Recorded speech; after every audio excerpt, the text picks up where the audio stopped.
What's going on, guys? Welcome back to RC Everyday. Back in the scale garage. Just got back from my camping trip and got a little bit of an issue with the red Hilux. Nothing major. The body keeps popping off. On most of my Trailfinder2s, I put I don't know what you call them. They've got grub screws, like your little screw on your pinion gear, but same size, but they're longer. They use them for the rod ends to connect the rods and the rod ends on the 4-link systems and stuff. They use those for body mounts, so you can easily just lift the side of the body away, pop it off, change your battery if you need to, or fix anything. A lot better than have to take 4 screws out on the trail. But over time, the body starts stretching out. And that's what's happened to my red Hilux back there. I bumped a couple rocks with the front fender, and it would pop the body off the other side. So the body's stretched out, and I don't really want to go back to screws, so I was thinking the only way to really fix that, I accidentally discovered on my old, this used to be baby blue Hilux body, and I went through and put a bunch of scale dents on it, and a couple good dents in the doors really stiffen the body up. So I went a little crazy on that body with everything I've ever done to it. You can see it's got every kind of weathering known to man on it. It's kind of a test body, but yeah, I'm going to try to put some strategic dents on the red body to stiffen the sides up so it stays on the chassis a little bit better. Here's a little closer shot of one of the main door dents, and that one had some of the most impact, I think. This one had a pretty good crease on this section.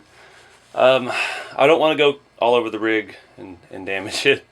This is still my favorite old truck. This body just easily pops right off. And you could unscrew these out and make it hold, a little bit better, but as the body gets stretched out, you're going to get rattling side to side, and it just doesn't look as scale on the trail. So, kind of see, I don't want to take the interior out because that's going to be a lot of extra work. So we should still be able to get to everything I want to get to. When I did the original video, I had I used all kinds of stuff. I was in here, anything I had that was a different shape, I was stabbing it with, and somebody in the comments suggested, why not just use a real rock? And that always stuck with me. So I went up the driveway and got a rock. It's got some different edges, and we're going to take a look at what we can get out of that. Kind of like this flat edge here. Maybe we can get it to look like a dent and a crease that kind of fades out like you would get actually climbing rocks. I don't want to go too deep. I don't want to do too much damage. Because if we get the paint messed up, we're going to heat it up. We've got a propane torch.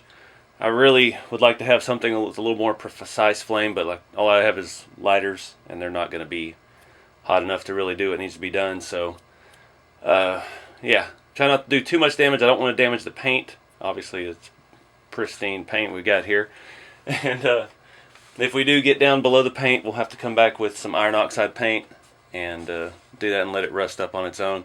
That's what I did. I kept losing my rubber mirrors, and the glue and stuff looked bad, so I just put iron paint on it, and over time it looks like the mirrors just kind of rusted off. There's still a hole, not like a real truck would probably have 2 or 3 holes to bolt the mirror on, but you get the point. Scale to a point. So let me get the torch fired up, and we'll try not to destroy this beautiful body.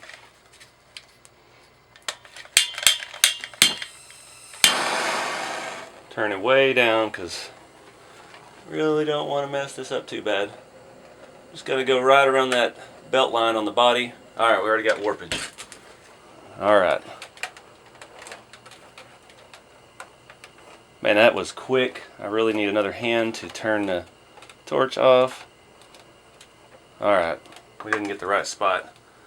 So it really got hot low. We need to raise it up a little bit. Need something flat. Keep this rocker flat. There we go. Let's get that back to where it needs to be. Trying not to distort the rocker, just distort the door. That. Turn the torch off. Well, that was very easy. It's still very soft. I've got one little wrinkle here in the rocker. Try to flatten that out. Just be very careful. Don't try this at home. Disclaimer. It is very hot plastic still. And I don't have much feeling on my fingertips from years of manual labor, so.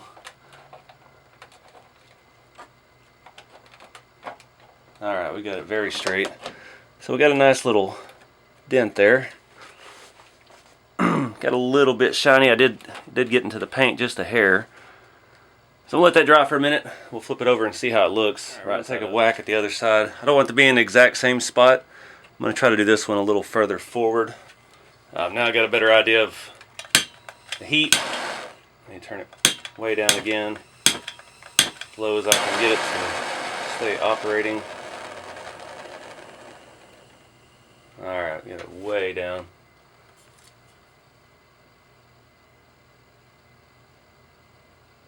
Alright. Where's that flat edge? Not enough.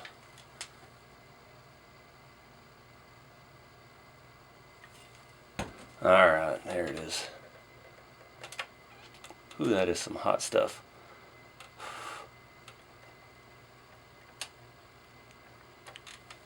Need something flat again, keep my rocker square. Don't want it to be too deep, not believable, but it is bouncing back a little bit as I push it in.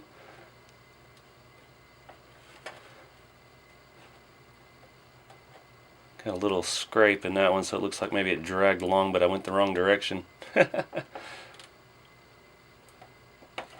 you can, I'm using this little piece of plastic, I can push it back out from the inside as well if it gets too deep. Turn the torch off.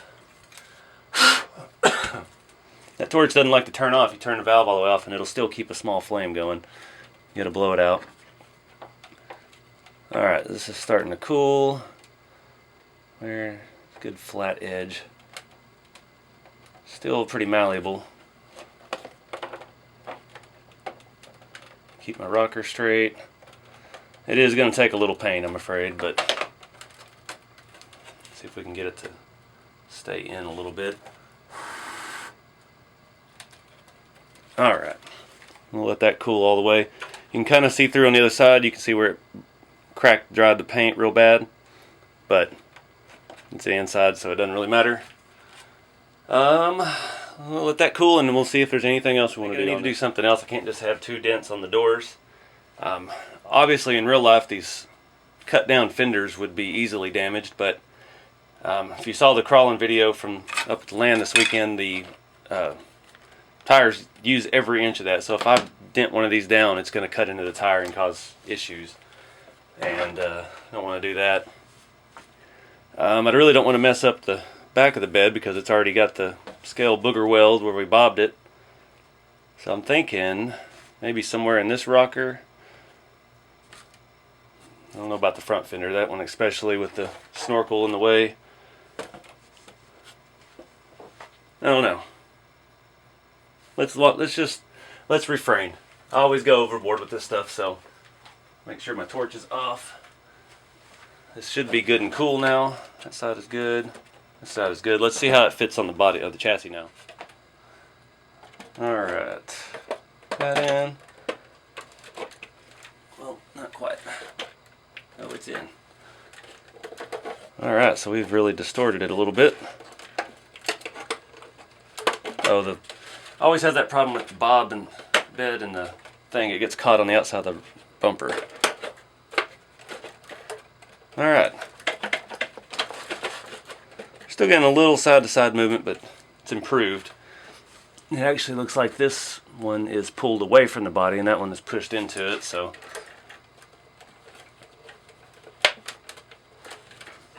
actually it's very snug. There it is. Alright. So we actually kind of distorted the hole. I had to kind of break it back through. Well, it's not going anywhere.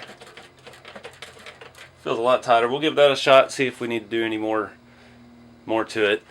So, the dents now, I want to come back with some iron paint, I think, and just get down in that crevice of the dent and put a little iron paint. It won't rust up immediately, it's going to take time, but I want to go ahead and put that on there, just like real rust. It'll just let it happen naturally. This is the Metal Effects Modern Masters oxidizing iron paint, the jumbo pack of it. Shook it up pretty good. Really, for something like this, I would like to use like a toothpick just to put it in that little crease. Best I've got right now is a dried up fine paintbrush. All my paintbrushes are dried up, so it's not gonna flex on us, so we're just gonna get in there and get that white plastic best we can. Some of these little edges, it's not spreading too well. Got a nice line though. There we go. Couple little lighter spots. Really, it ought to be time to go over this body again and fix some scratches, but I don't see a whole lot on this side. I got a little bit on this fender. This is how you maintain your patina bodies. You just come back with iron paint, touch up the damage with real rust. I'm actually pretty happy with that. One more little white spot. That little scratch over there.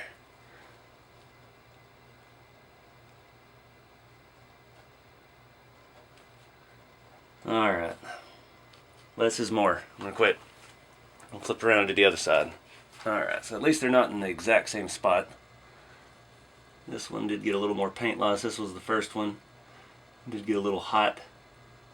I'm going to come back in there and just kind of ghost in a scratch inside of that dent. One more little speck. Now hopefully this will be enough paint. Sometimes this paint, buying the big bottle of it's kind of screwed me over because it separates. So you get gray without the metal in some of it. I had to shake it up pretty good. And we'll see if that affects how this actually rusts. It feels pretty thick. I think I shook it well enough, but we'll find out. Trying to figure out what some of this stuff is on this body. It looks like bird crap. Front fender up here is a little worn. We'll touch that up with our stiff brush. It's like a dry brushing. There's a little spot there. And I do have the activator out. I don't know if I'm going to try it or not. I might let this dry and then we'll touch it with the activator, but it'll still take some time to. Alright, just for the sake of trying, I am going to put some activator on it. Clean off my hard paintbrush. This stuff is nasty. The original kit I had of this came with a squirt bottle, and it ate through and clogged up the actual sprayer part of the bottle. So it's not good stuff. I'll just get each of these little spots wet best we can. This would be easier with a soft brush. I can get it. Where is it? Oh well.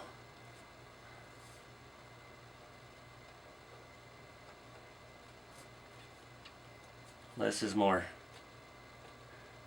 Keep telling myself that. And the other side. Just dabbing it on. Nothing crazy. Where's that fender I fixed right here? Just a little bit there. Alright. Walking away. Bob can't believe we just dented a perfectly good truck. Last little touch. It kind of, I don't know if you can tell, it looks a little too clean in that dented area. A little too red. I've got my pigment binder. This is, what is this? Vallejo? Yeah, this is a Vallejo product. Pigments and the pigment binders. We've done some of the effects on the hood with that. Not the best at working with those, but it can give you a very nice effect. I've had a couple of happy accidents with that. But the pigment binder itself acts like a dulling agent. So it'll dry. It's basically like a watered down Elmer's glue. I'm going to go over this area just a little bit and we'll let it dry and see if we can take some of that sheen off of it. Do that whole door panel here. Because with the heat and then pushing on it, we kind of wiped off some of the dust and stuff that's built up on this body.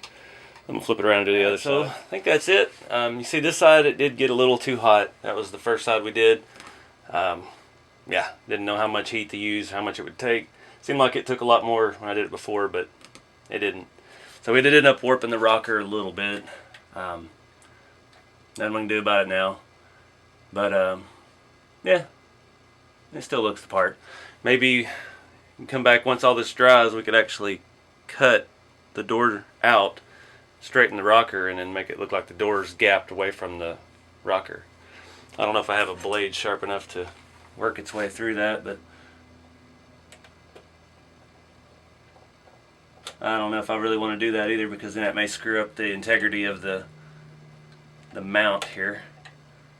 We are cutting into it a little bit though. I don't want to get too close to that last mount hole though.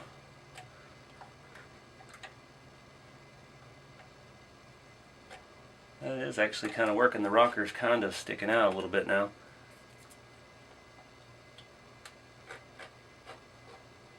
Huh. I'll come back and put some dirt in this crack when we're done.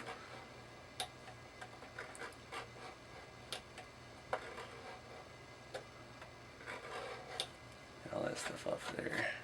Clean the blade. We can get the rocker to go back to its shape. That would be actually pretty cool. Go a little further.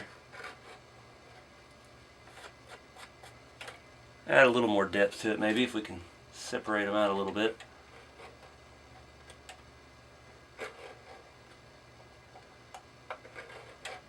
And most of you know, you've been watching the channel for a while. I don't know what I'm doing. I'm just making this up as I go. Just here to experiment. If it works, it works. If it fails, you know not to try it. That's how we roll here.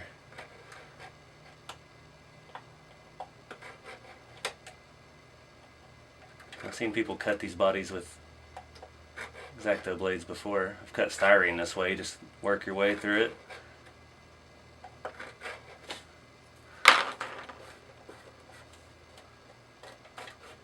Clean out the crack a little bit. Yeah, we're not really getting anywhere. I'm afraid if I go all the way through, it is going to weaken the mount, and then that being less plastic in that crack, if it's already cut, it might pull apart, and then we ruin the whole body altogether. So less is more, less is more. I've been trying to tell myself out all day. We're going to quit while we're ahead. I'm going to brush in a little bit of the rust streak in that crack. I'll let it set for a second and dry. I actually found a brush that is not completely ruined yet. It will be now. I didn't shake this up good enough. Oh well.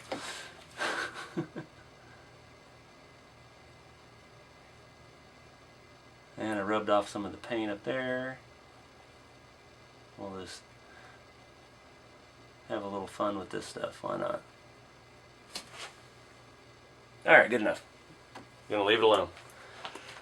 We'll let all this dry and we'll take a look here at the end. It took a while for that pigment binder to dry on there, but dulled it down a fair amount, and we got a little bit of rust on our iron paint, so I'm going to leave it at that. I'm pretty happy with it. This truck is still my favorite. You know, you don't have to have the latest and the greatest thing to get out and have fun with the hobby. I've had this truck longer than most of y'all been watching the channel, so just make the best of what you got, guys. Get out there and enjoy life. Have fun with the hobby if that's what interests you. And keep it scale. I'll see y'all in the next video.